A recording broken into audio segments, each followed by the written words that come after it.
There are wars in the galaxy that history will never record. Battles fought on worlds whose names have been lost to administrative error. Regiments that bleed and die in the Emperor's name, while the Imperium itself has forgotten they exist. This is the reality of service in the Astra Militarum, the Imperial Guard, humanity's endless wall of flesh and steel, standing between civilization and annihilation. Tonight, we delve into the darkest corners of the eternal war, into those forgotten fronts where millions serve and die in complete obscurity. These are not the glorious campaigns sung about in imperial propaganda. These are not the wars where heroes earn their names in fire and blood. These are the grinding, thankless conflicts that consume entire generations without ever appearing in any official record. These are the wars where your death means nothing, where your sacrifice is not honored, where you fight and die for a cause that has already forgotten you existed. The Imperium of Man spans 1,000,000 worlds across the galaxy. At any given moment, there are countless thousands of active war zones, each one demanding men and material in quantities that would stagger the imagination of any mortal mind. The Departamento Munitorum, that vast bureaucratic machine responsible for coordinating the Imperial Guard, cannot even accurately count the number of guardsmen under arms at any given time. The lists of new recruits and casualty reports can run into the millions in a single day. When you operate on this scale, when human life becomes a statistic measured in billions, entire armies can simply disappear into the cracks. Some regiments are forgotten deliberately, their wars too shameful to acknowledge, their victories too costly to celebrate, their very existence a reminder of failures the Imperium would rather bury. Others are lost through simple incompetence, through filing errors and misfiled reports, through the grinding inefficiency of a bureaucracy 10,000 years old. And still others vanish into the warp, their transport ships emerging centuries late or never arriving at all, their designated war zones long since reduced to ash or reclaimed by the enemy. This is the reality of the Astra Militarum. For every celebrated campaign like the Macarian Crusade or the defense of Cadia, there are 1,000 forgotten wars grinding on in the darkness. For every name etched in glory, like Commissar Yarrick or Lord Castellan Creed, there are millions of guardsmen whose names will never be spoken again, whose bones will bleach on worlds no one remembers, whose sacrifice will be erased from history as thoroughly as if they had never existed at all. Tonight, we explore what it means to serve on these forgotten fronts. We examine the brutal reality of life when you realize that the Imperium has abandoned you, when you understand that no reinforcements are coming, when you know that your death will not be recorded and your life will not be mourned. This is the nightmare that haunts every guardsman in the quiet moments before battle. The fear that they will not die gloriously in the Emperor's service, but instead will simply cease to exist, forgotten by the very Imperium they died defending. The machinery of forgetting. The Adeptus Administratum is the largest organization in human history. Billions upon billions of clerks, scribes, and bureaucrats labor endlessly across the breadth of the Imperium, recording data, filing reports, and maintaining the incomprehensibly vast records necessary to govern 1,000,000 worlds. On Terra alone, more than 10 billion adepts work within the Imperial Palace complex, their entire lives dedicated to the endless paperwork required to keep humanity's empire functioning. And yet, despite this enormous effort, the Administratum is staggeringly inefficient. Whole departments have been lost in the labyrinth of its bureaucracy, offices that continue to perform functions that became obsolete centuries or even millennia ago, staffed by adepts who dutifully carry out their assigned tasks without ever questioning whether those tasks still serve any purpose. Some subsections of the Administratum have been so thoroughly buried in red tape that even the Administratum itself no longer knows what they do or why they exist. This inefficiency has consequences that range from the merely inconvenient to the catastrophically deadly. Worlds have been declared traitors based on spelling errors. Entire populations have been exterminated because someone misread a filing code. Emergency requests for military aid have been misfiled, arriving centuries too late to save the worlds that requested them. And perhaps most terrifyingly, entire planets have simply been lost, their existence erased from Imperial records through nothing more than clerical error, condemning them to isolation and slow death as their supplies run out and their populations dwindle. For the Imperial Guard, these failures manifest in ways both mundane and horrific. A regiment might receive dress uniforms for Ogryn when they desperately need lasgun power packs. Reinforcements might arrive years or decades after they were requested, long after the war they were meant to fight has been won or lost. Supply convoys might be sent to the wrong sector entirely, leaving frontline troops to starve, while warehouses on peaceful agri-worlds overflow with rations that will spoil before they can be redistributed. But the worst failures are those that result in regiments being completely forgotten. The Departamento Munitorum maintains records of all active Imperial Guard units, tracking their movements, casualties, and supply needs across the galaxy. But the sheer scale of the organization means that errors are inevitable. A regiment might be deployed to a war zone and then simply lost in the shuffle, their reports filed incorrectly or never processed at all. Months turn into years, years into decades, and the regiment continues to fight and die on some distant world while the Imperium that sent them there has completely forgotten they exist. Some regiments realize their fate quickly. When supply shipments stop arriving, when reinforcements never come, when their astropathic pleas for support go unanswered month after month, the horrible truth becomes clear. They have been abandoned. The Imperium has moved on to other wars, other crises, and they have been left behind to fight and die in obscurity. These regiments face a choice: continue fighting a war that no one knows about, or abandon their posts and face certain execution should they ever encounter Imperial authorities again. Most choose to keep fighting. The indoctrination runs deep. The faith in the Emperor burned into their souls through years of training and psycho-conditioning. They fight on because fighting is all they know, because duty demands it, because the alternative is to admit that their entire existence has been meaningless.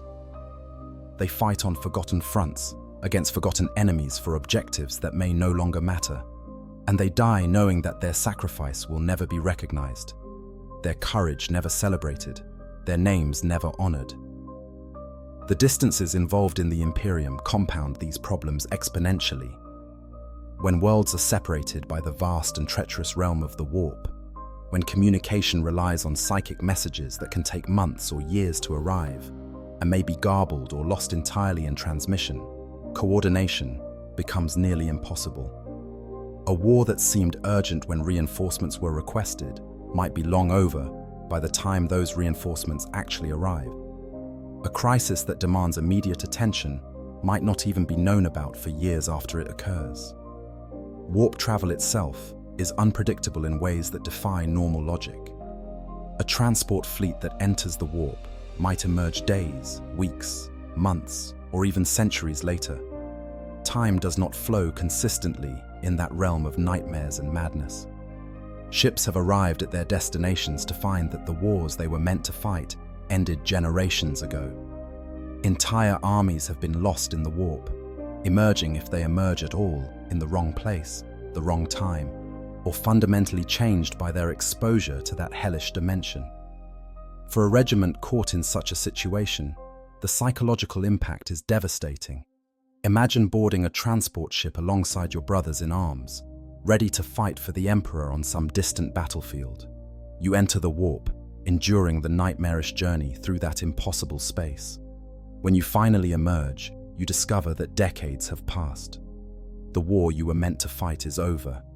The officers who sent you are dead. The families you left behind have aged beyond recognition or died of old age. You have been torn out of time itself, lost in the currents of the warp, and the Imperium has moved on without you. Some regiments never recover from such experiences. The survivors are distributed to other units, their original regiment officially disbanded, their history erased. Others struggle to adapt, trying to make sense of a galaxy that has changed in ways they cannot comprehend. But some simply keep fighting, because fighting is all they have left, because purpose and duty are the only anchors keeping them sane in a universe that has proven itself to be fundamentally hostile to human comprehension. The Administratum's failures are not always accidental. Sometimes regiments are deliberately forgotten, their existence erased from official records for reasons of political expediency or operational security. The most famous example of this is the purge that followed the First War for Armageddon, when the Inquisition decided that the millions of Imperial guardsmen who had witnessed the demonic invasion, led by the traitor Primarch Angron, knew too much to be allowed to return to normal Imperial society. Entire regiments that had fought heroically to save Armageddon were rounded up and placed in labor camps. Millions of soldiers who had proven their loyalty and courage in the fires of war were sterilized to prevent them from passing on their knowledge to future generations. Whole planets were scoured clean of life to ensure that the truth about chaos and demons remained hidden from the wider Imperial population. These were not traitors or heretics. They were loyal servants of the Emperor, but their knowledge made them liabilities, and the Imperium deals with liabilities in only one way. The guardsmen who survived these purges, those few who were deemed trustworthy enough to be allowed to continue serving, were scattered across the galaxy, distributed to different regiments, their histories rewritten or erased entirely. If they spoke about what they had seen, about the horrors of Armageddon, they were executed as madmen or heretics. The official records of the First War for Armageddon were sealed by inquisitorial decree, accessible only to those with the highest levels of clearance. For all practical purposes, the war had never happened, and the millions who fought in it had never existed. This is the ultimate forgotten front. A war so dangerous to acknowledge that everyone involved had to be systematically eliminated or silenced. But it is far from the only example of such deliberate forgetting. Throughout Imperial history, there have been countless campaigns that were classified and buried, wars against threats so dangerous that merely knowing about them was considered too great a risk. The guardsmen who fight in these wars know from the beginning that they will not survive, that even if they live through the battle, they will be eliminated afterward to protect the Imperium's secrets. For the average guardsman, the reality of potentially being forgotten is a constant background fear. You fight and die, hoping that your sacrifice matters, that someone somewhere is keeping track, that if you fall, your family will be notified and your service will be recorded. But you also know that the Imperium is vast and uncaring, that human life is the cheapest currency in the galaxy, that your death might simply be lost in the noise of millions of other casualties. You might die heroically, saving your squad or holding a critical position, and the Departamento Munitorum might record your death incorrectly, attributing it to the wrong date, the wrong place, or the wrong cause.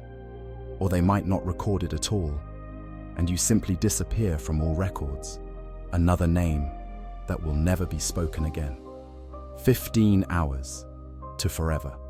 There is a saying in the Imperial Guard, passed down from regiment to regiment, whispered in the darkness of transport ships, and shouted over the roar of artillery. 15 hours. That is the average life expectancy of a replacement guardsman arriving at the front lines of an active war zone. 15 hours from the moment you step off the transport to the moment you die, cut down by enemy fire, or crushed beneath the treads of a hostile vehicle, or consumed by something far worse. 15 hours is not much time. It is barely enough to learn the names of your squad mates, to familiarize yourself with your designated position, to understand the tactical situation you have been thrust into. It is definitely not enough time to come to terms with your own mortality, to make peace with the Emperor, or to accomplish anything that might justify your existence. 15 hours is just long enough to die afraid and confused, wondering why you were sent here, what you were supposed to accomplish, and whether anyone will remember that you existed. For Guardsman Arvin Larn, freshly arrived on the war-torn world of Brucherok after an administrative error dropped his company in the wrong war zone entirely, 15 hours represented the entirety of his military career. 4 months of basic training, 7 weeks of planetary transportation, and then 15 hours of pure, unfiltered hell before a greenskin axe ended his life. He was 17 years old. His death was not recorded correctly. The Departamento Munitorum listed him as having died on a completely different planet in a different sector. For all practical purposes, Arvin Larn ceased to exist the moment he arrived at Brucherok, and his 15 hours of terror and combat made absolutely no difference to anyone. The 15-hour statistic is specifically for replacement guardsmen, those unfortunate souls shipped to reinforce depleted regiments at active fronts. These are the most vulnerable soldiers in the Imperial Guard. They arrive knowing nothing about the local tactical situation, unfamiliar with the terrain, ignorant of enemy tactics, and frequently equipped with substandard gear because the quality equipment has already been claimed by the veterans who have somehow managed to survive. They are thrown into combat immediately upon arrival, used as cannon fodder to plug gaps in the defensive lines or to provide covering fire during assaults. They die in droves, and the regiments they were meant to reinforce are barely strengthened by their sacrifice. For those who survive their first 15 hours, the situation improves marginally. You begin to understand the rhythms of combat, to recognize the signs of an incoming artillery barrage, to know when to keep your head down and when to return fire. You learn which positions are death traps and which offer marginally better odds of survival. You begin to trust your squad mates, and they begin to trust you. Your life expectancy climbs from 15 hours to perhaps a few days, then a week, then longer if you are very skilled or very lucky. But on forgotten fronts, even veterans eventually run out of luck. Wars that drag on for years or decades grind down even the most experienced soldiers. Combat fatigue sets in, reflexes slow, luck runs out. On worlds where the Imperium has forgotten you exist, where no reinforcements arrive and supplies dwindle to nothing, survival becomes increasingly unlikely regardless of your skill or experience. You watch your comrades die one by one, the replacement guardsmen lasting their 15 hours and then being replaced by other replacement guardsmen who last another 15 hours before they too are cut down. The regiment shrinks, consolidates, combines with other depleted units until you no longer remember what your original designation was. The psychological impact of knowing you might have only 15 hours left is devastating. Some guardsmen freeze, unable to function in combat, paralyzed by the certainty of their impending death. These men and women are usually shot by their own commissars, executed for cowardice in the face of the enemy, their deaths serving as examples to the others.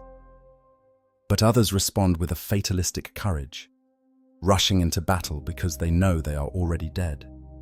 Because 15 hours is not enough time to form attachments, or make plans, or hope for a future. These guardsmen often die heroically, accomplishing incredible feats through sheer desperate aggression. But their deaths are still meaningless, because no one is recording them, no one is watching, no one cares. The wars on forgotten fronts are often characterized by staggering casualty rates. When a world has been cut off from Imperial support, when the enemy is determined and well supplied, when environmental conditions are hostile and supplies are scarce, soldiers die at rates that would be considered unacceptable on more important fronts. But acceptable is a relative term in the Imperium.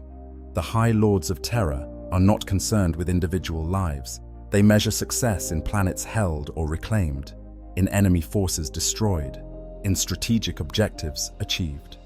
If a regiment suffers 95% casualties but accomplishes its mission, that is considered an acceptable loss. If an entire crusade is wiped out but holds the line long enough for reinforcements to arrive, That is considered a strategic victory. On forgotten fronts, there are no strategic victories because there is no strategy. There is only survival, holding the line day after day, week after week, year after year, hoping that somehow the Imperium will remember you exist and send help before your regiment is completely annihilated. Every battle is fought with the knowledge that you are on your own, that no support is coming, that when you run out of ammunition or medical supplies or food, there will be no resupply. You fight with laser guns until the power packs are exhausted. Then you fight with bayonets and entrenching tools and bare hands if necessary. You hold your ground because retreating would mean admitting defeat, and defeat is not acceptable when you are fighting for the Emperor. Some forgotten fronts become wars of attrition that last for generations. Children are born in the trenches, raised in the constant thunder of artillery, taught to fight before they can even properly speak. These feral, brutal communities know nothing but war. The Imperium that sent their ancestors is a distant myth, a story told by the oldest survivors who still remember boarding transport ships and traveling through the stars. These second and third generation soldiers fight because it is all they have ever known, because the enemy is still out there and must be fought, because the alternative is extinction. When reinforcements finally do arrive, if they arrive, the survivors of these forgotten wars are often unrecognizable as Imperial Guardsmen. They have been changed by their experiences, hardened beyond anything normal soldiers endure. They fight with a savage efficiency born of decades of desperate survival. They trust no one, expect nothing, and ask for nothing. They are the forgotten, the abandoned, the ones who kept fighting when everyone else gave up on them. And when the Imperium finally remembers they exist, it often does not know what to do with them. Stranded on forgotten worlds. Garrison duty is supposed to be one of the safer assignments in the Imperial Guard. After the fighting is done, after a world has been reclaimed or defended successfully, regiments are sometimes assigned to remain behind as garrison forces, maintaining order and defending against any resurgence of enemy activity. For the soldiers involved, this can be a blessed relief after the horrors of frontline combat. Garrison worlds often have functioning infrastructure, local populations that are at least nominally loyal to the Imperium, and lower levels of immediate danger. It is not a safe posting by civilian standards. Nothing in the Imperial Guard is truly safe, but it beats dying in the trenches. But garrison duty becomes something else entirely when the Imperium forgets about you, when the troop rotations stop coming, when supply shipments cease arriving, when years turn into decades and you realize that you are never leaving this world. Garrison duty transforms into a different kind of hell. You are stranded on an alien world, perhaps one barely compatible with human life, with a finite amount of equipment and ammunition and no way to acquire more. You must make peace with the fact that this world will be your grave, that you will never see your homeworld again, that you will grow old and die in service to an emperor who has forgotten you exist. The Imperium maintains garrison forces on thousands of worlds across the galaxy. Some of these postings are strategic, guarding vital trade routes or defending important industrial worlds. Others are purely administrative, a regiment left behind because someone in the Departamento Munitorum decided there should be an Imperial Guard presence on that world. And some are the result of pure bureaucratic inertia, regiments that were supposed to be rotated out years or decades ago, but have been lost in the shuffle of paperwork and forgotten by the vast machine of Imperial administration. For the soldiers serving in these forgotten garrisons, life becomes a strange mixture of military routine and slow decay. You continue to perform your duties, conducting patrols, maintaining equipment, drilling recruits if there are any. You maintain discipline because discipline is all that separates you from the barbarism that lurks at the edges of Imperial civilization.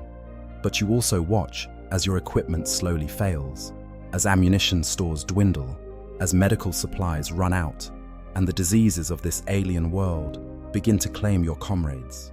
You see the years etched into the faces of your brothers in arms, watch them grow old before their time, worn down by hardship and the knowledge that no rescue is coming. Some stranded regiments attempt to integrate with the local populations, establishing themselves as a warrior caste or military aristocracy on their adopted world. This is technically within the bounds of imperial law. If a regiment is the only semblance of order remaining on a world after a particularly costly campaign, they may be granted custodianship of that planet. The officers become governors and nobility. The common soldiers become landowners and administrators. It is not the life they trained for, but it is a life, and it beats dying in obscurity. But not every world is suitable for integration, and not every regiment is willing or able to adapt. On death worlds, where every moment of existence is a struggle for survival, integration is not an option. You maintain your fortress or base, venture out only when absolutely necessary, and slowly watch your numbers dwindle as the environment claims soldier after soldier. On feral worlds, where the native populations view you with suspicion or hostility, you remain isolated, an island of imperial civilization in a sea of barbarism, growing more desperate and paranoid as the years pass without contact from the wider Imperium. The worst stranded garrisons are those on worlds that have been actively conquered by enemy forces since the regiment was stationed there. A regiment might be left to guard a world against a potential threat, only to have that threat materialize in overwhelming force years later. With no means of requesting reinforcements, no way to evacuate, the regiment must stand and fight against impossible odds. These are the true forgotten wars. Desperate last stands on worlds no one remembers, fought by soldiers the Imperium has abandoned, defending objectives that may no longer have any strategic value. Records exist of garrison regiments that held their positions for decades after being cut off from Imperial support. The 122nd Borlean Imperial Guard Regiment arrived at the Ark's watch station to reinforce a skeleton garrison, only to find that garrison already wiped out by unknown attackers. With no way to request further support, they fortified their position and prepared to face whatever horror had destroyed the previous defenders. The records do not show how long they lasted, whether they eventually fell to the enemy or were relieved by later Imperial forces, or whether they are still there, a forgotten outpost in an uncaring galaxy. Some stranded garrisons turn to desperate measures to survive. They begin recruiting from the local population, a practice that is technically against regulations, but becomes necessary when casualties mount and no replacements arrive from off-world. These locally recruited soldiers often lack the training and indoctrination of proper Imperial Guardsmen, but they have the advantage of understanding the local terrain and environment. Over time, the regiment becomes a hybrid force, combining the discipline and equipment of the Imperial Guard with the local knowledge and adaptability of native troops. In extreme cases, stranded regiments have been forced to abandon their Imperial equipment entirely as it breaks down beyond repair and no replacement parts arrive. Lasguns are replaced with locally manufactured firearms or even more primitive weapons. Armor corrodes and cannot be replaced. Vehicles run out of fuel or spare parts and are cannibalized to keep a shrinking number operational. The regiment slowly reverts to a more primitive mode of warfare, becoming less and less recognizable as Imperial Guard with each passing year. If the Imperium finally does remember these soldiers exist, it often finds them so changed by their isolation that they must be retrained or simply folded into newly raised local regiments. The psychological toll of being stranded is immense. Soldiers who join the Imperial Guard expecting to fight glorious wars across the stars, instead find themselves trapped on a single world, watching their youth slip away in monotonous garrison duty, knowing that they will never again see the wider Imperium. Morale becomes a constant battle, requiring harsh discipline and frequent reminders of duty and faith to prevent complete breakdown. Commissars become more important in these situations, serving as both spiritual guides and enforcers, keeping the regiment functional through a combination of faith in the Emperor and fear of execution. Some soldiers embrace their fate, finding purpose in their isolation. They become protectors of their adopted world, developing a fierce attachment to the people and places they have been stationed to defend. These are the ones who willingly take up the mantle of planetary defense, who train local militia forces, who build alliances with native populations. They understand that they will never leave, and so they commit themselves to making this world their legacy. When they die, they are buried in local soil, mourned by local people, and remembered in local traditions. It is not the glory they dreamed of when they first joined the Imperial Guard, but it is more than most forgotten soldiers receive. But others never accept their abandonment. They cling to the belief that the Imperium will remember them, that reinforcements are coming, that their isolation is temporary. They maintain military discipline long after it serves any practical purpose, conduct drills that prepare them for wars that will never come, and cling to equipment that has long since become useless. These soldiers often die bitter and broken, having wasted their lives waiting for a rescue that never arrived, for recognition that never came, for a purpose that was stripped from them the moment the Imperium forgot they existed. The mundane horrors. The public perception of Imperial Guard service focuses on the dramatic horrors of war, the Xenos monstrosities that tear men apart, the heretics who twist reality through dark powers, the traitor space marines who carve through conventional soldiers like farmers harvesting wheat. These threats are real and terrible, but they are not the primary killers of Imperial Guardsmen on forgotten fronts. The true horrors that claim most lives are far more mundane: starvation, disease, exposure, and simple equipment failure. When a regiment is cut off from Imperial supply lines, food becomes the first critical concern.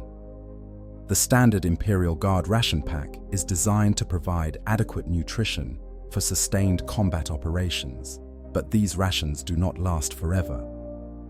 A well-supplied regiment might have enough food stores to sustain itself for several months, perhaps longer, if rationing is implemented immediately.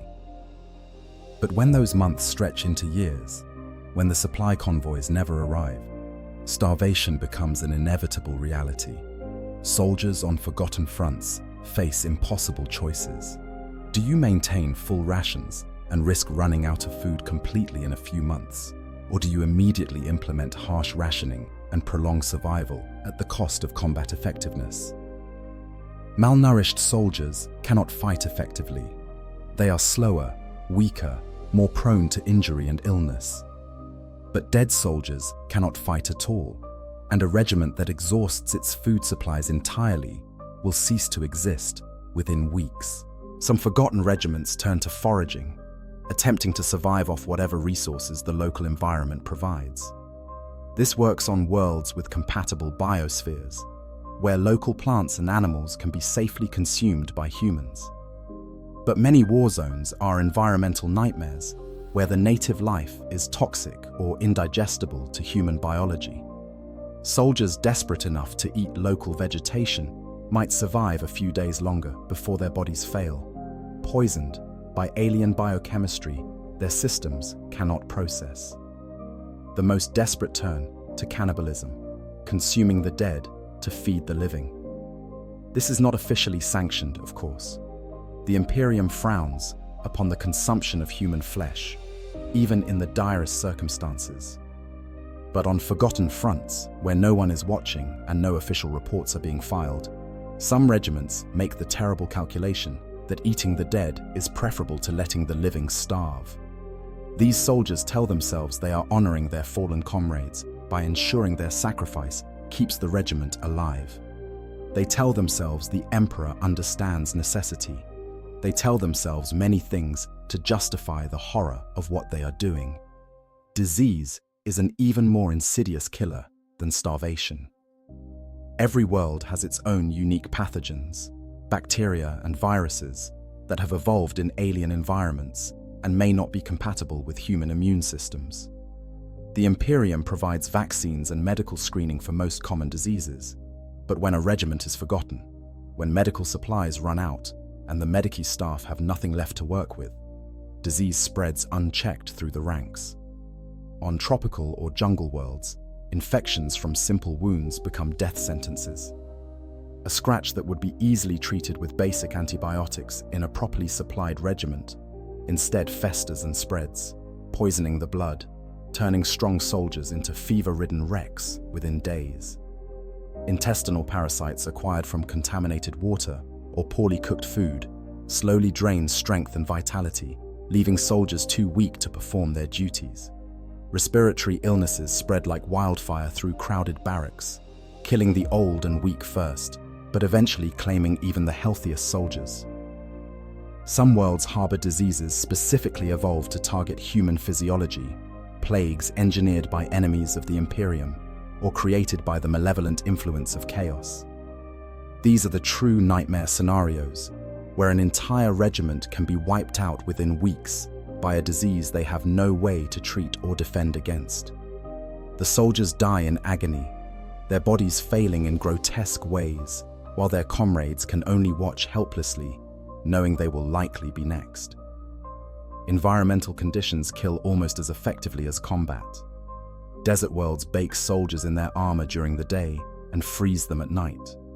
Ice worlds slowly sap body heat even through layers of insulation, inducing hypothermia and frostbite in soldiers who cannot find adequate shelter.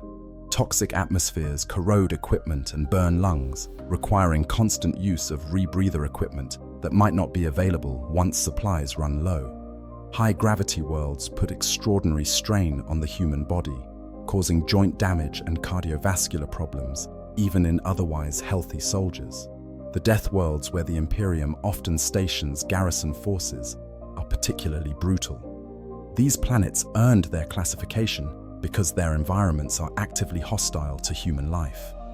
On Katahan, the jungle planet from which the famous jungle fighters are recruited, every plant and animal is poisonous or predatory, or both. Soldiers not native to such worlds have a dramatically lower life expectancy, dying from environmental hazards that veteran Katashans would consider routine. But not every regiment stationed on a death world comes from a death world, and those unlucky enough to be forgotten on such planets face a daily struggle for survival that has nothing to do with military combat. Equipment failure is another slow killer.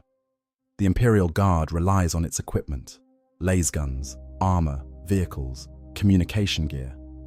When this equipment fails and cannot be repaired or replaced, combat effectiveness plummets. A laser gun without a functioning power pack is just an awkwardly shaped club. Armor with breached seals no longer protects against chemical or biological threats.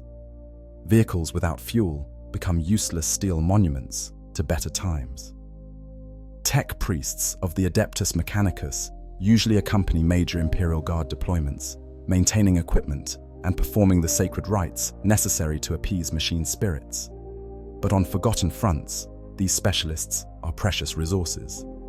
When a tech priest dies and cannot be replaced, the regiment loses not just a single individual, but the accumulated knowledge necessary to keep their equipment functional. Soldiers without technical training attempt repairs using trial and error, often making problems worse. Sacred rites are forgotten or performed incorrectly, and the machine spirits become uncooperative or hostile.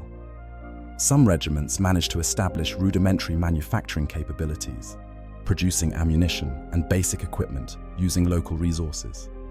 This requires specialized knowledge and tools that most regiments do not possess. But necessity drives innovation. Forge simple workshops in abandoned buildings, jury-rigging manufacturing equipment from salvaged machinery. The quality is poor compared to proper Imperial Guard equipment, but poor equipment is infinitely better than no equipment at all. The psychological impact of watching your equipment slowly fail cannot be overstated.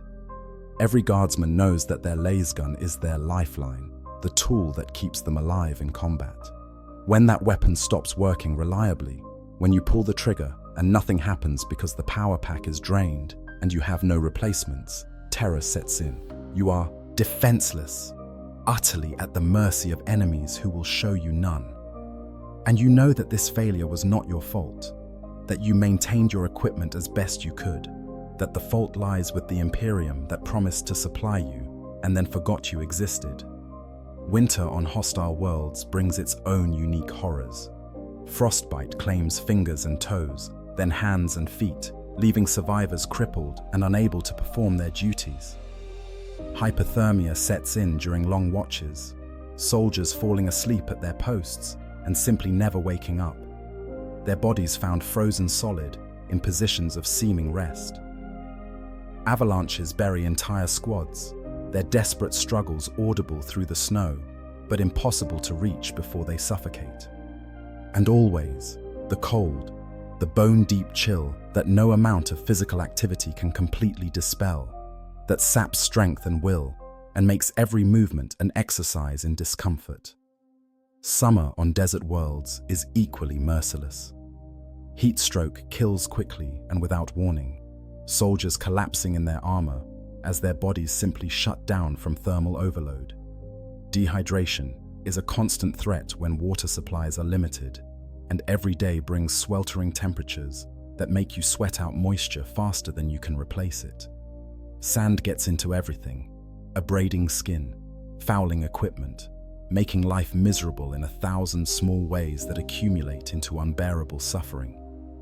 These mundane horrors lack the dramatic impact of combat deaths, but they are no less deadly and often far more psychologically destructive. To die in battle, cut down by enemy fire, or torn apart by Xeno's claws, is at least a death with meaning, a sacrifice in service to the Emperor.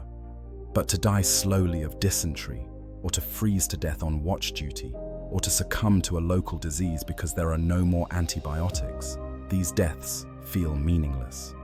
They are deaths of abandonment, deaths that would not have happened if the Imperium had remembered to send supplies, deaths that result directly from being forgotten. Recruitment from the margins. The Imperial Guard draws its soldiers from every corner of the Imperium, from 1 million different worlds, each with its own unique culture and environment. This diversity is both a strength and a source of friction. Soldiers from civilized hive worlds fight alongside tribal warriors from feral worlds.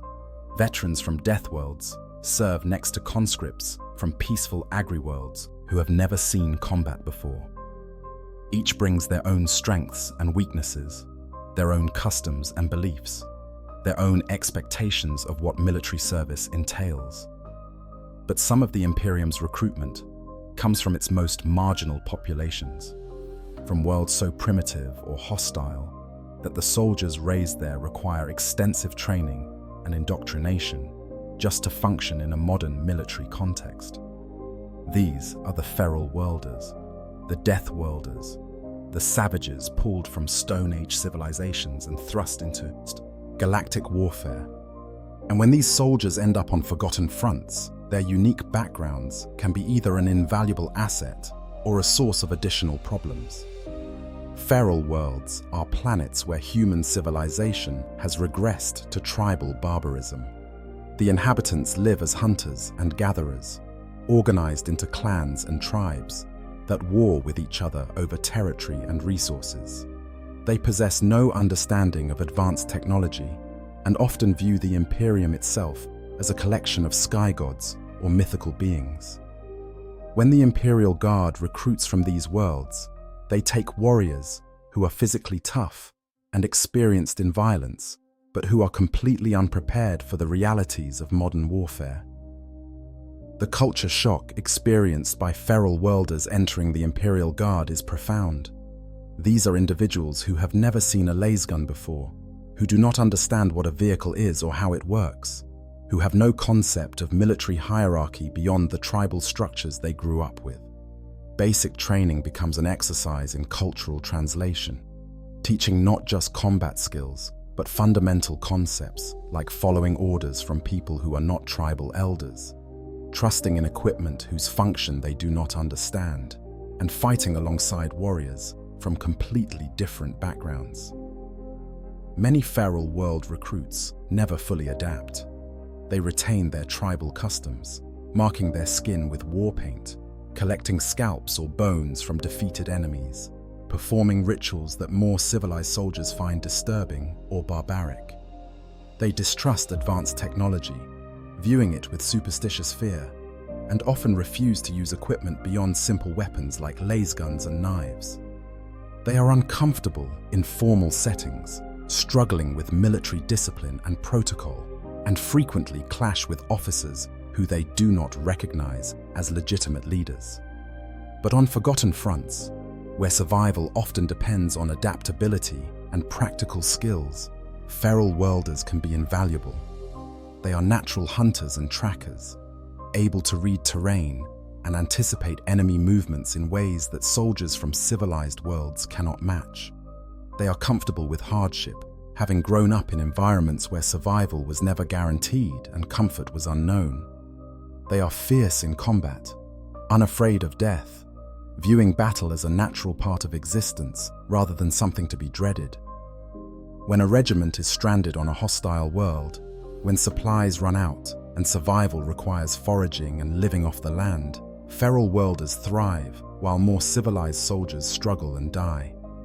Death worlds produce a different type of soldier. These are not primitives, but survivors, individuals who have grown up on planets so hostile that every day is a fight for survival against an environment that actively wants to kill them. Death worlders understand danger in ways that soldiers from safer worlds never can. They have spent their entire lives making split-second decisions, knowing that a moment of inattention means death. They are hardened, practical, and utterly without illusions about the nature of the universe. The most famous Death World regiments come from Katakan, a jungle planet where everything is poisonous and predatory. Katakan jungle fighters are renowned throughout the Imperial Guard for their toughness and survival skills. They can track enemies through terrain that would lose any other soldier, identify which native plants are merely toxic and which are immediately lethal, and fight effectively in environments that would incapacitate normal humans within hours. A Katakan guardsman dropped onto a forgotten front has a far better chance of long-term survival than almost any other type of soldier. But Death Worlders have their own unique problems. They are often arrogant, convinced of their own superiority, because they come from the most hostile environments humanity has colonized. They look down on soldiers from safer worlds, viewing them as soft and weak, and frequently refuse to follow orders they consider stupid or suicidal. They have a well-deserved reputation for insubordination, and commissars attached to Death World regiments often find themselves walking a fine line between maintaining discipline and provoking a lethal response from soldiers who are perfectly capable of killing power-armored enemies with their bare hands. On forgotten fronts, this independence can be either beneficial or disastrous. A Death World regiment that finds itself abandoned might simply shrug and adapt, using their survival skills to carve out an existence on whatever hostile world they have been stranded on. They need less support than other regiments, require fewer supplies, and can sustain themselves through foraging and hunting in ways that would be impossible for soldiers from civilized worlds. But this same independence can lead to complete breakdown of military discipline, with individual soldiers or small groups splitting off to pursue their own survival strategies, rather than maintaining unit cohesion. The training process for marginal recruits is brutal, even by Imperial Guard standards. Feral worlders must be broken of their tribal identities and rebuilt as Imperial soldiers. This requires extensive use of psycho-conditioning, hypnodoctrination, that programs basic military knowledge and obedience to Imperial authority directly into their subconscious minds. The process is not gentle.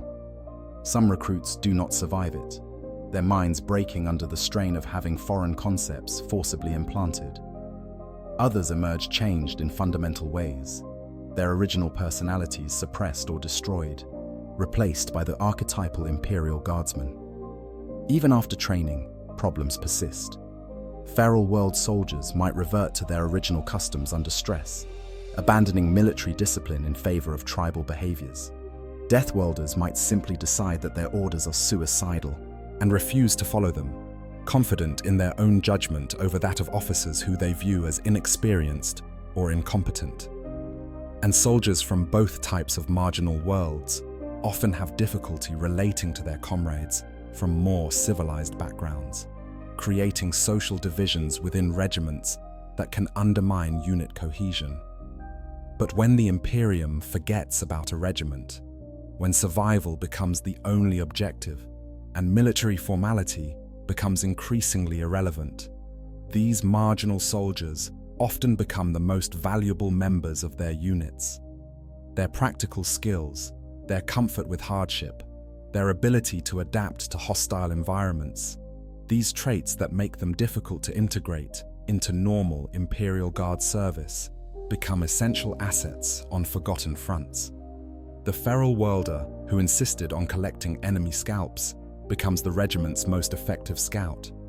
The death worlder who refused to follow safety protocols becomes the only soldier capable of surviving extended missions into the hostile environment surrounding the base. In the most extreme cases, forgotten regiments that include significant numbers of marginal troops eventually evolve into something that barely resembles the Imperial Guard at all. They become a hybrid force, combining Imperial equipment and doctrine with the survival strategies and cultural practices of their most adaptable members. These regiments, if they are ever encountered by Imperial authorities again, are often viewed with suspicion or disgust, seen as having strayed too far from proper military standards. But they survived when more conventional regiments would have perished, and sometimes survival is the only victory that matters. Wars. Nobody remembers. The Imperium has fought countless wars across 10,000 years of history. Some are recorded in great detail, their every battle analyzed by strategists, their heroes celebrated in song and story. Others are known only as names on old charts, brief mentions in historical records, acknowledgements that a war occurred without any real detail about what happened or why, and still others have been completely forgotten, erased from official records, or simply lost in the vast bureaucratic chaos of the administratum. These forgotten wars are not necessarily small or unimportant. Some involved millions of soldiers and lasted for decades. Some shaped the political and military landscape of entire sectors. But for various reasons, political or practical or simply bureaucratic, they have been scrubbed from history, reduced to classified documents in sealed archives, or lost entirely when the relevant records were destroyed or misfiled. The First War for Armageddon is perhaps the most famous example of a deliberately forgotten war. In the year 444 of the 41st millennium, the traitor Primarch Angron led a massive chaos invasion of the hive world of Armageddon. Millions of Imperial Guardsmen fought desperately to hold the line against demonic horrors and traitor space marines. The battle was ultimately won, but at a terrible cost, and the Inquisition decided that the survivors knew too much about the true nature of chaos to be allowed to return to normal Imperial society. Entire regiments that had fought heroically were rounded up and placed in labor camps or simply exterminated. Inquisitorial stormtroopers conducted systematic purges of anyone who had witnessed the demonic invasion. Whole planets were scoured of life to ensure that knowledge of what had occurred on Armageddon did not spread. The official records of the war were sealed, accessible only to those with the highest levels of clearance. For all practical purposes, the war was erased from history, and the millions who fought in it were forgotten. The soldiers who survived the purges, those few deemed trustworthy enough to continue serving, were scattered across the galaxy and forbidden to speak of what they had seen. If they broke this silence, they were executed as madmen or heretics. The Space Wolves chapter, which had fought alongside the Imperial Guard during the war, protested these purges and nearly came to blows with the Inquisition over the systematic murder of loyal soldiers. But even the Space Wolves could not prevent the erasure of the war from official history. For the guardsmen involved, this erasure was perhaps the ultimate betrayal. They had fought against impossible odds, held the line against literal demons from hell, proven their loyalty and courage in the most extreme circumstances possible. And their reward was to be silenced, scattered, or killed, their sacrifice deliberately forgotten, because acknowledging it would require admitting truths the Imperium preferred to keep hidden. Some obeyed their orders and carried their secrets to their graves. Others whispered the truth to trusted comrades, spreading the story despite the risk. And a few went rogue, deserting their posts rather than continue serving an Imperium that had so thoroughly betrayed them. But the first war for Armageddon is unusual only in how thoroughly it was documented and then hidden. There are countless other wars that have been similarly forgotten, conflicts that the Imperium finds inconvenient or embarrassing to acknowledge. Wars lost to bureaucratic error, where regiments were sent to fight enemies that no longer existed, or defend worlds that had already fallen. Wars where Imperial forces committed atrocities that the Imperium prefers not to remember. Wars where Xenos or Chaos forces inflicted defeats so crushing that acknowledging them would damage Imperial morale. Some forgotten wars involve Space Marine chapters rather than the Imperial Guard, but the results are similar. The Dark Angels chapter, along with several of their successor chapters, embarked on a campaign during the early 32nd Millennium that has been completely erased from official records. The Forgotten Wars, as they are known to the handful of individuals, with clearance to access the sealed documents, lasted over 50 years and resulted in the complete annihilation of the Lion's Sable chapter. The Dark Angels have gone to extraordinary lengths to ensure this campaign remains unknown, destroying records and silencing anyone who learns the truth. For the Imperial Guard regiments that sometimes fight in these classified campaigns, the experience is nightmarish. You are sent to fight a war that you are forbidden to discuss, against enemies you are not supposed to acknowledge exist, for objectives that may not be explained to you at all. When the war ends, if you survive, you are sworn to secrecy on pain of death. Your service is not recorded in your official file. Your wounds are not treated by regular medical facilities. You are isolated from the rest of your regiment, marked as someone who knows too much, someone who might need to be silenced if they ever show signs of talking. Some of these soldiers are eventually executed, killed quietly and without explanation, their deaths recorded as training accidents or combat casualties in unrelated actions. Others are transferred to penal legions or suicide missions, sent to die fighting against impossible odds in the hope that the secret will die with them. A few are simply forgotten, left on garrison duty on remote worlds where they will never encounter anyone who might be endangered by their knowledge.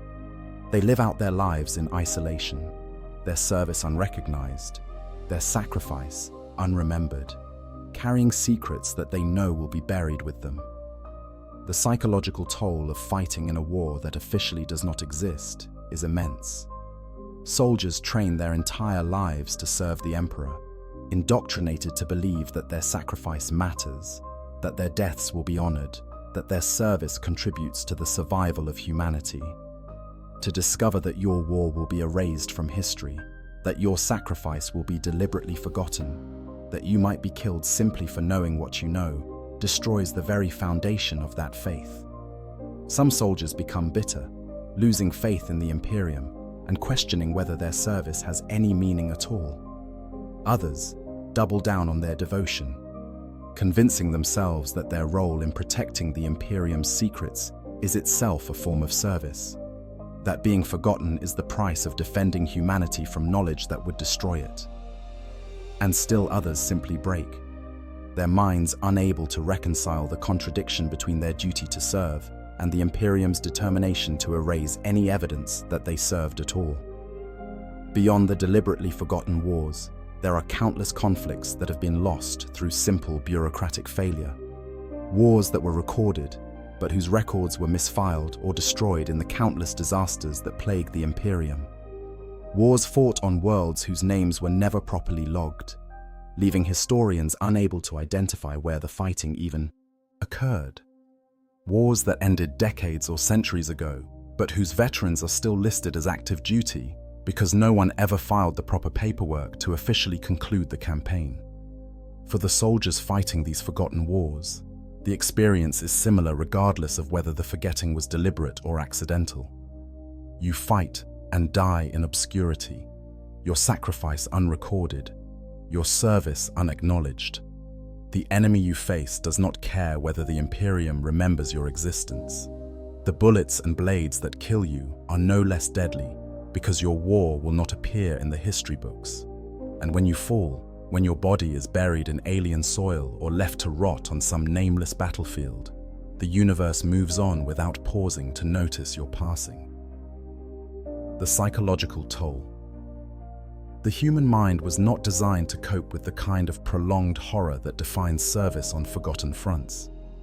Combat is traumatic under the best circumstances, when you have support and supplies and the knowledge that your sacrifice matters. But when you realize that no one is coming to help you, that the Imperium has forgotten you exist, that your death will not even be recorded, the psychological impact is devastating. The first stage is usually denial. Soldiers convince themselves that the situation is temporary, that supply shipments have simply been delayed, that reinforcements are on the way and just taking longer than expected. They maintain military discipline, conduct routine patrols and training exercises, keep their equipment in perfect condition despite knowing that replacement parts will not arrive.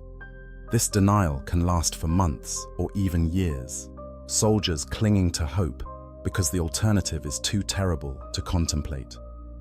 But eventually, reality becomes impossible to ignore. Supplies run out completely. Equipment breaks down beyond repair. Soldiers who were injured months ago succumb to infections that could have been easily treated with proper medical supplies.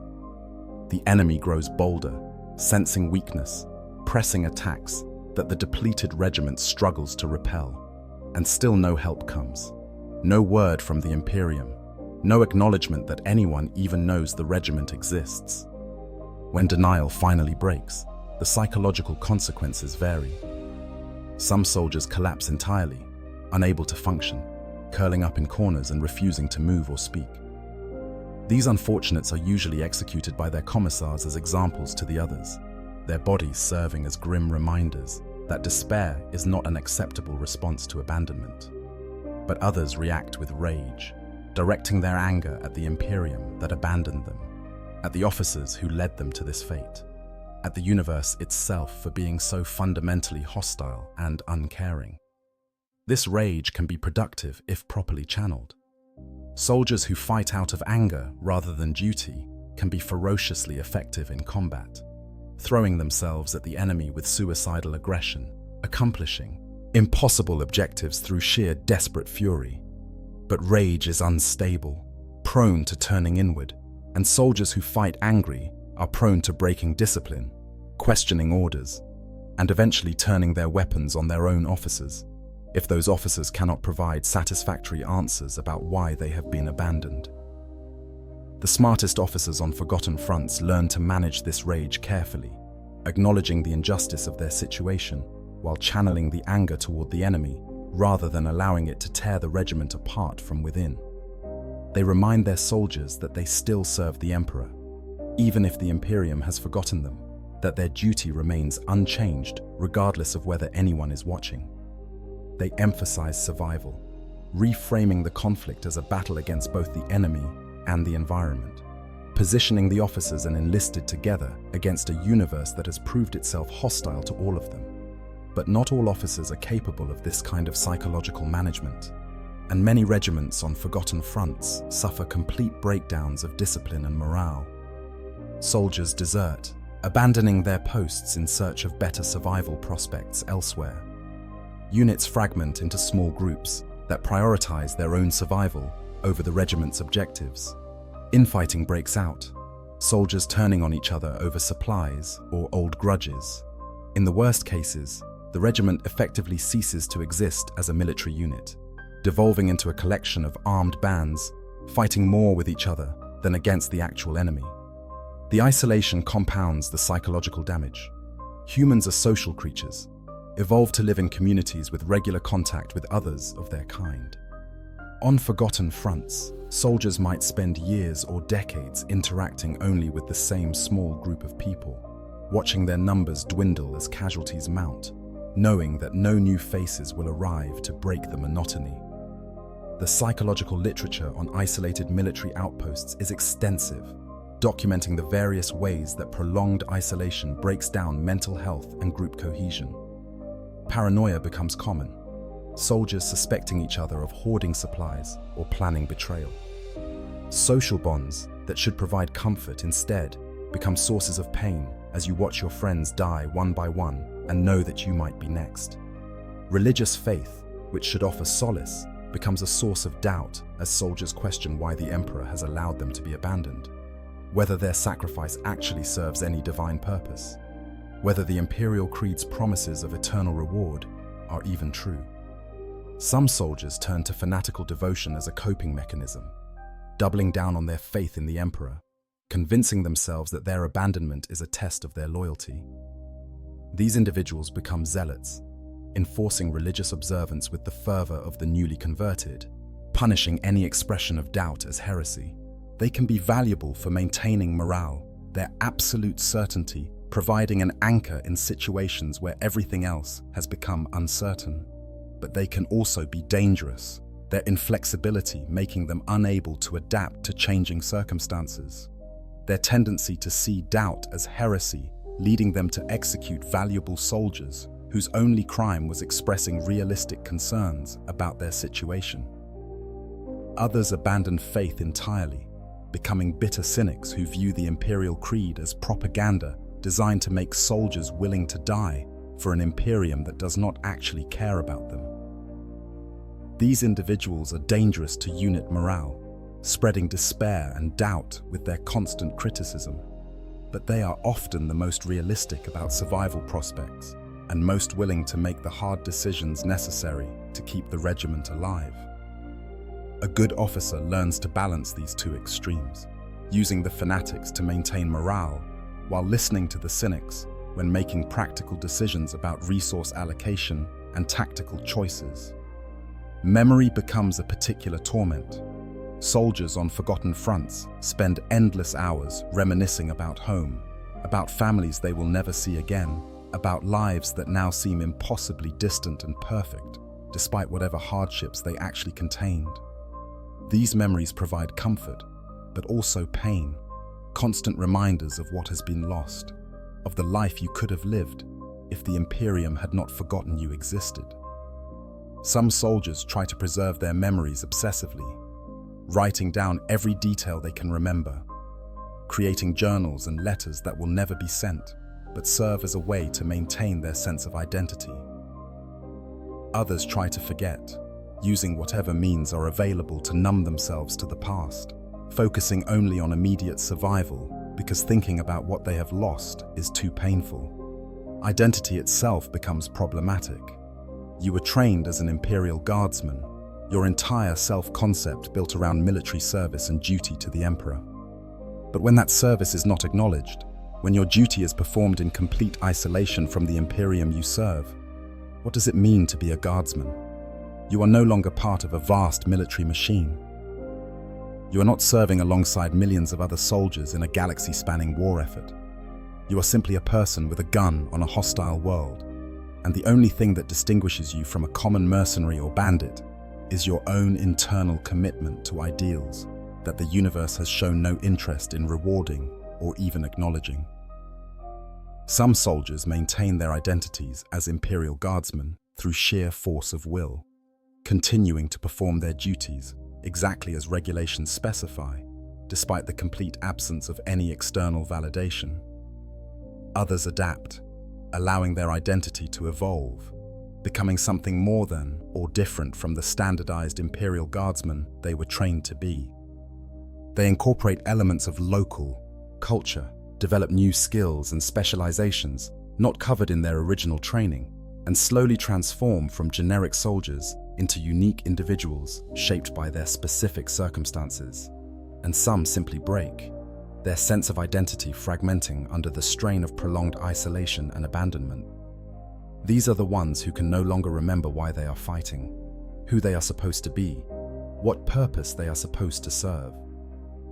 They become shells, going through the motions of military life without any real understanding of why. Their consciousness reduced to basic survival instincts and ingrained habits.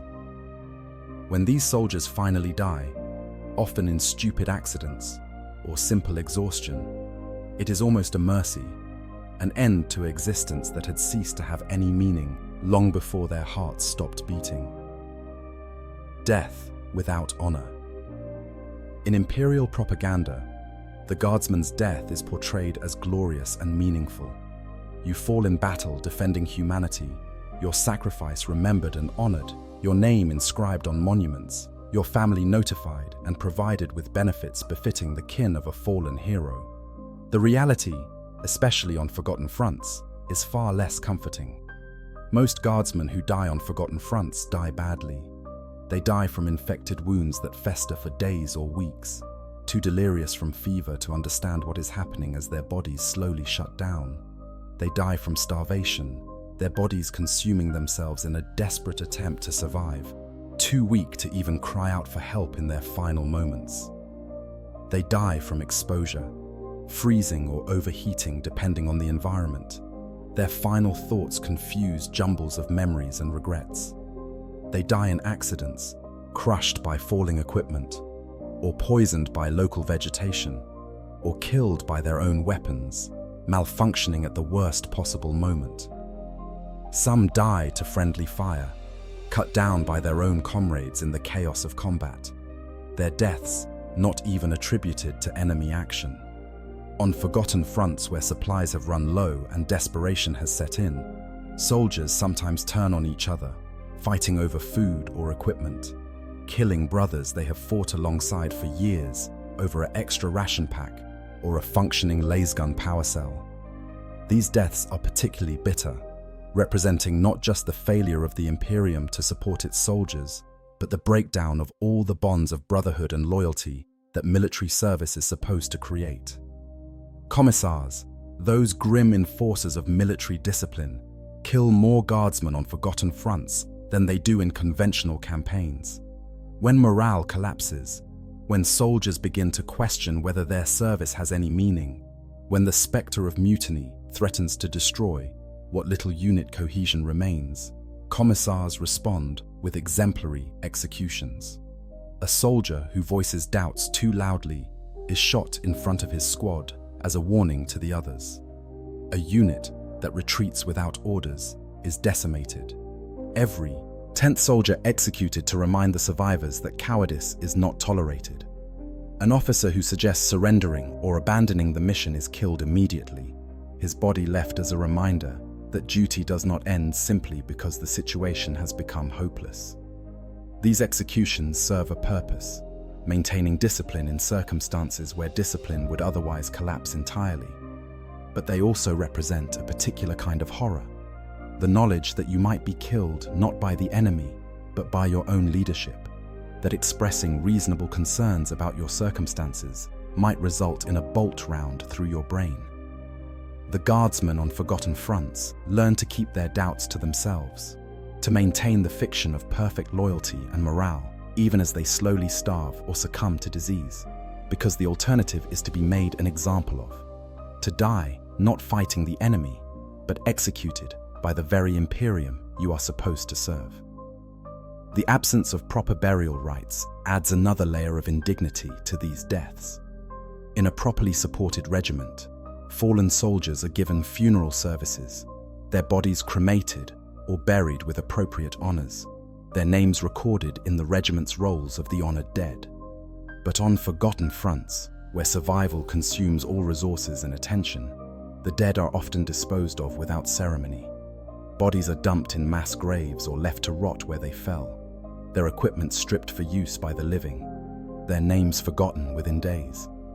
Some regiments try to maintain funeral traditions despite their circumstances, conducting abbreviated services, keeping lists of the dead scratched into walls or carved into whatever materials are available. But as the years drag on and the death toll mounts, even these efforts usually fade. There are simply too many dead, too little time or energy to properly honor them all. The survivors become numb to death, viewing fallen comrades not as individuals to be mourned, but as problems to be solved, bodies that need to be disposed of before they create sanitation issues, equipment that needs to be redistributed to those still fighting.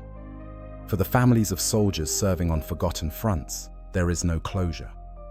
The standard procedure when a guardsman dies is for the Departamento Munitorum to notify the next of kin, providing a brief account of how the soldier died and what their sacrifice accomplished. But when a regiment has been forgotten, these notifications never go out. Families wait for word that never comes, knowing that their loved one is probably dead, but having no confirmation, no details, no sense of closure.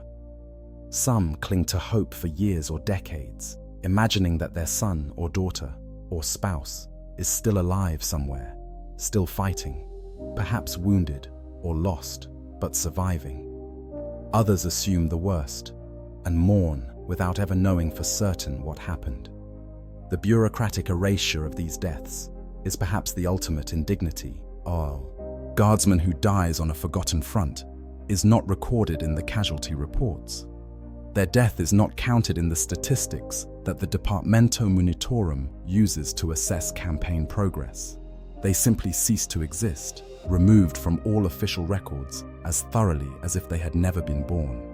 Future historians studying these wars, if the wars are studied at all, will never know how many died, what their names were, what circumstances led to their deaths. They become statistical noise, rounding errors in casualty reports that may or may not ever be filed. Some soldiers, facing this reality, attempt to create their own memorials. They carve names into walls, etch messages onto pieces of equipment, write letters that they know will never be sent, but that at least create a record that they existed. These efforts are pathetic in their futility, but also noble in their determination. Even knowing that no one will ever see these messages, even understanding that any record they create will likely be destroyed or lost, they make the effort anyway because the alternative is to accept that their lives meant nothing, that their existence will leave no mark whatsoever on the universe. The luckiest soldiers are those who die quickly in combat, cut down by enemy fire before they have time to suffer or contemplate their fate. These deaths at least have the character of military sacrifice, dying with weapon in hand, fighting to the last. But even these deaths lack the glory that imperial propaganda promises. There is no one to witness your bravery, no officer to recommend you for posthumous honors, no historian to record your last stand. You die alone or in the company of comrades who are probably about to die themselves, and the universe does not pause to acknowledge your passing. The Great Rift's impact. The opening of the Great Rift in the closing years of the 41st millennium fundamentally changed the nature of warfare in the Imperium. A massive tear in reality split the galaxy in two, spewing forth demon legions and warp storms of unprecedented scale. The Astronomicon, that psychic beacon which allows warp travel to function, was blotted out across vast swathes of the Imperium. Countless worlds found themselves cut off, isolated from Imperial support, surrounded by warp storms that made travel impossible and communication nearly so. For the Imperial Guard regiments stationed across the galaxy, the Great Rift created thousands of new forgotten fronts in an instant. Armies that had been fighting with the support of the Imperium behind them suddenly found themselves completely isolated, cut off from reinforcement and resupply, facing enemies that sensed weakness and pressed their attacks with renewed fury. The period following the Great Rift's opening, known as the Noctis Eterna or Blackness of the Dark, was characterized by desperate last stands on countless worlds as isolated garrisons fought against impossible odds.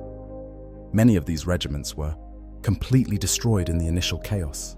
Demon legions poured out of the warp, overwhelming defenders who had no warning of the attack. Xenos raiders took advantage of the confusion to strike at weakened Imperial positions. Heretic uprisings, long planned but waiting for the right moment, exploded across hundreds of worlds as local traitors saw opportunity in the Imperium's distress.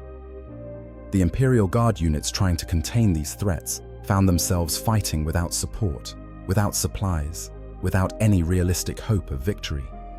Some regiments managed to hold on, establishing defensive perimeters and fighting desperate holding actions.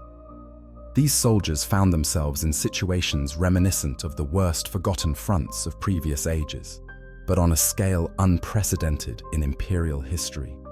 Entire sectors were cut off, millions of guardsmen stranded on hostile worlds, knowing that even if they could call for help, no help could possibly reach them through the warp storms raging across the galaxy.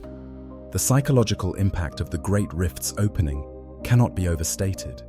The Astronomicon had been a constant in the Imperium for 10,000 years, the psychic light of the Emperor reaching out across the galaxy to guide humanity's ships through the warp. When that light was extinguished, when soldiers looked to the sky and could no longer sense the Emperor's presence, the spiritual crisis was as devastating as the physical isolation.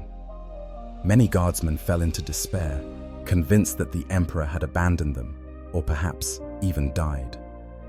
Faith that had sustained soldiers through decades of warfare crumbled in days, and whole units collapsed as the foundations of their belief systems were ripped away. Others responded with fanatical devotion, interpreting the Great Rift as a test of faith, a final trial that would separate the truly loyal from the weak and doubtful. These fanatics became even more dangerous than usual, conducting purges of anyone who expressed doubts, enforcing brutal discipline, and throwing themselves into suicidal attacks against the enemy in attempts to prove their faith. Many of these fanatical regiments were wiped out within months of the Great Rift's opening, their zealotry making them incapable of the pragmatic decisions necessary for long-term survival. The strategic situation became even more complex when the Astronomicon eventually flickered back to life. The light returned, but fitfully, inconsistently, and many regions remained cut off even as others were reconnected to the wider Imperium.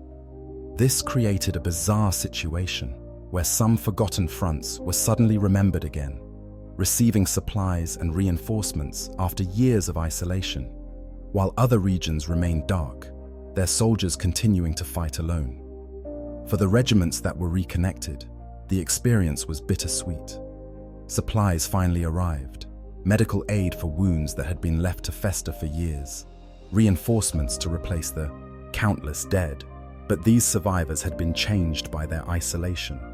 They had adapted to fighting alone, developed their own tactics and strategies, formed bonds forged in the fires of desperate survival. The reintegration into the wider Imperial Guard was often difficult, with veterans of the isolation period struggling to accept orders from officers who had not shared their experiences, clashing with reinforcements who did not understand what they had endured. And many regions never reconnected at all. The Great Rift remained open, a permanent wound in reality, and vast swathes of the Imperium remained on the wrong side, cut off perhaps permanently from Terra and the wider Imperium. The regiments fighting on these worlds face a future with no hope of rescue, knowing that even if they survive, even if they accomplish impossible victories against overwhelming odds, they will likely never again be part of the Imperium they serve. They are the new generation of forgotten soldiers, fighting wars that the Imperium may never know about, dying in service to an emperor who may never learn of their sacrifice. The Indomitus Crusade, launched by the returned Primarch Roboute Guilliman, has attempted to reconnect isolated regions and bring relief to besieged worlds. But the scale of the disaster is too vast for even a Primarch to fully address. For every world that is relieved, a dozen remain cut off. For every regiment that is reinforced, 100 continue to fight alone. The Indomitus Crusade is itself creating new forgotten fronts, as advanced elements push deep into hostile territory, outrunning their supply lines, becoming isolated in their turn as they attempt to hold positions until reinforcements arrive. Some soldiers, those who have survived the opening of the Great Rift and the years of isolation that followed, have become something new. They are no longer conventional Imperial Guardsmen, no longer standard soldiers fighting standard wars. They are survivors, veterans of forgotten fronts on a scale unprecedented, even in the Imperium's long history. Warriors who have been tested beyond anything their training prepared them for, and somehow, impossibly, prevailed. When these soldiers are finally reintegrated into the wider Imperial Guard, they bring with them lessons learned in the hardest school imaginable, and they change the regiments they join, spreading the knowledge that you can survive, even when all hope seems lost. But for every survivor who makes it back, there are thousands who do not. Thousands who die on forgotten worlds in the dark, never knowing whether the Great Rift was healed, whether the Imperium survived, whether their sacrifice accomplished anything at all. These are the truly forgotten, the ones who fought through the worst crisis in Imperial history and perished without ever learning whether humanity survived or perished with them. The forgotten remain. There is a certain truth about the Imperium of man that official propaganda never acknowledges. The vast majority of soldiers who serve in the Imperial Guard will die anonymously, fighting in wars that no historian will record, on worlds whose names will be forgotten if they were ever known at all. For every celebrated campaign like the defense of Cardia, for every hero like Commissar Yarrick, whose name echoes through the ages, there are millions of forgotten soldiers dying in obscurity on forgotten fronts. This reality has always been true, but it has become more pronounced in the years following the Great Rift's opening. The Imperium is more fragmented than ever, more desperate, stretched thinner across more active war zones. The bureaucratic systems that once at least attempted to track all active regiments have broken down in many sectors. Whole subsectors have been lost, their records destroyed, or simply cut off from terror. The number of forgotten fronts has multiplied exponentially, and the number of forgotten soldiers has grown to match. But the soldiers keep fighting. Even knowing that they are forgotten, even understanding that their sacrifice will never be acknowledged, they continue to hold the line. Some fight out of duty, because that is what they were trained to do, and they know no other life. Some fight out of faith, believing that the Emperor sees their service, even if the Imperium does not. Some fight simply because the alternative is death or something worse, and at least fighting gives them agency, a sense that they are choosing their fate rather than passively accepting it. These forgotten soldiers are the true foundation of the Imperium. The celebrated heroes, the famous campaigns, the glorious victories, these are the exceptions, the outliers, the tiny fraction of the Imperial Guard's countless conflicts that happen to occur where someone important is watching. The rest of the Imperial Guard, the vast majority of it, fights and dies in darkness, maintaining humanity's borders against threats that are never recorded, holding worlds that will never be celebrated, serving an emperor who may never know their names.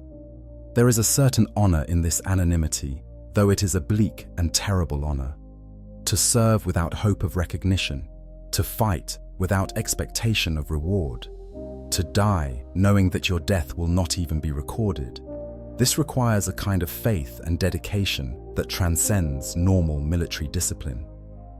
The soldiers on forgotten fronts are not heroes in the conventional sense. They accomplish no great deeds, win no celebrated victories, leave no mark on history.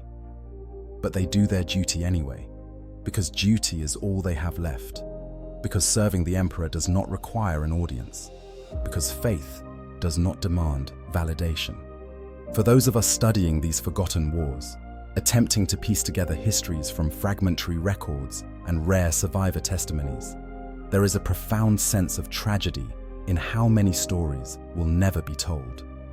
How many regiments fought with incredible courage and were completely annihilated, leaving no survivors to bear witness. How many worlds held out for years or decades against impossible odds before finally falling, their defensive struggles never recorded, their sacrifice never acknowledged. How many individual acts of heroism occurred on battlefields where no one was watching, deeds that would have earned commendations and honors if anyone had known about them. The Imperium is vast beyond human comprehension, and the scale of its wars is correspondingly immense. Billions serve in the Imperial Guard at any given time, spread across countless thousands of active war zones. The bureaucracy required to track all of this, to record every battle and casualty, to maintain accurate records of everything that occurs in the Emperor's name, would be impossible even for an organization as enormous as the Adeptus Administratum. Forgetting is inevitable, not a failure, but a simple consequence of operating at this scale. But that inevitability does not make it less tragic. Every forgotten soldier was a person, with hopes and dreams, with family and friends, with a life that mattered to them and to the people who knew them. Every forgotten regiment was composed of these individuals, thousands of people whose lives were shaped by their service and who deserved to have that service acknowledged. Every forgotten front was a war where real suffering occurred, where real courage was displayed, where real sacrifices were made. This script has explored the brutal reality of serving on these forgotten fronts. We have examined the bureaucratic failures that cause regiments to be lost, the horrific life expectancy of soldiers serving in active war zones, the isolation of garrison forces that are never rotated out, the mundane horrors that kill more soldiers than combat does, the psychological toll of abandonment, and the ways that soldiers die without ever receiving the honor that imperial propaganda promises them. We have looked at how the Great Rift exacerbated these problems, creating thousands of new forgotten fronts and stranding millions of additional soldiers in isolation. But what we cannot fully capture, what no amount of research or analysis can truly convey, is what it feels like to be one of these forgotten soldiers. To know with certainty that you have been abandoned, that no one is coming to help you, that your death will not matter to anyone beyond your immediate squad. To watch your comrades die one by one, knowing that you are probably next, that all your training and courage and faith will ultimately mean nothing because there is no one to witness it, no one to record it, no one to remember. If you are listening to this and you have the power to shape the Imperium's policies, consider what message we send to our soldiers when we allow them to be forgotten. Consider what it means for morale when guardsmen know that their service might simply vanish from all records, that their families might never learn what happened to them, that everything they sacrifice might be for nothing. Consider whether an Imperium that treats its defenders this way deserves their loyalty. And if you are a soldier, if you are serving in the Imperial Guard or any of the Emperor's forces, know that being forgotten by the bureaucracy does not mean your service lacks value. Your duty is not diminished because no one is recording it. Your courage is not less real because no one is watching. The Emperor knows, even if the Administratum does not.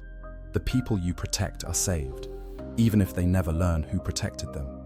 The line holds because you hold it, and that matters regardless of whether anyone acknowledges it. The forgotten fronts will continue to exist as long as the Imperium endures. There will always be wars that fall through the bureaucratic cracks, regiments that are lost in the shuffle of paperwork, soldiers who die anonymously on distant worlds. This is the nature of an empire so vast that it cannot track all of its own activities, so beset by enemies that it must constantly prioritize threats, so ancient that its bureaucratic systems have calcified into inefficiency. We cannot prevent soldiers from being forgotten, but we can remember that they existed, that they fought, that they mattered. To all the forgotten soldiers on all the forgotten fronts across the galaxy, your sacrifice is not meaningless, even if it is unrecorded. You held the line when everyone else forgot you existed. You did your duty when duty demanded everything and offered nothing in return. You died with faith when faith was all you had left. The Imperium may forget, but the Emperor remembers. And in the end, perhaps that is enough. If you found this exploration of one of Warhammer 40k's darkest realities compelling, please like this video and subscribe to the channel. We delve into the grim darkness of the far future where there is only war, exploring the stories that official histories overlook, giving voice to the voiceless, and remembering the forgotten. Until next time, hold the line for the Emperor.